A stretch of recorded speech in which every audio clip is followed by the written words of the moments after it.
Сәлем Стамбулдан. Бүгін салмақ тастау видео күнделігімнің 48-ші күні. 48 бе 47. В общем, жазып кетемін жерге. Бүгінгі салмақ 108-де 700 грамм тастаппын. Кеше 108-де 9 болдым ғой. Кәдімгі осылай да конца 700-ден, 500-ден, 600-ден тасталмағасын да тоқтап қалмаймын. Енді көреміз, егер 106-6-тан тез жетсек, одан даже асып түссек, онда мына читмил жасаған күнім бекер емес екені белгілі болады. Читмил жөнінде Google'дан оқысаңыздар ғой, что такое читмил деп. Кейде тренерлар, инструкторлар осылай ұзақ уақыт дұрыс тамақтанумен жүрген адамдарға осындай скачок жасайды екен, кейде бір качели сияқты. Өзінің уже жоспарланған бір күн таңдайды, соған не жегісі келеді, соның бәрін жейді.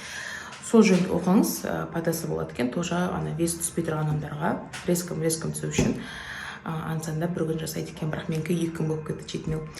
Ничего страшного. Мен қазір енді таң асын ішіп алдым. Қазір көрсетемін сізге.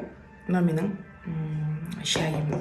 Мен енді сүтсіз шайды ажырата алмаймын. Сол себепті ішіп отырмын. Мынандай кішкентай кусочек фитнес батончикпен. Сол қарағандарыңызға рахмет. Күндеріңізді менімен өткізіңіздер. Пока. Қайырлы таң қыздар. Таң асым жалғасуда.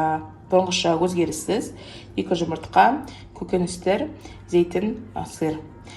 Күндеріңіз менімен бірге өткізіңіздер. Менімен бірге арықтаңыздар. Қайырлы кеш қыздар. Бүгін қарбыз жедім. Жаңа мен 4:30-дарда түсіруге ұмытып кеттім. Қарбыз бен сыр жедім. Домашний сыр. Енді кешкі тойып қалдым да, соған енді 1 стакан кефир ішейін деп жатырмын кешкі асқа. Ештеңе жегім келіп тұрған жоқ, сол себепті өзімді қинап аузыма тамақ салғым келіп тұрған жоқ. Сол қарағандарыңызға рахмет. Мен бірге күндеріңізді өткізгендеріңізге рахмет. Ертеңге дейін көріскенше рахмет.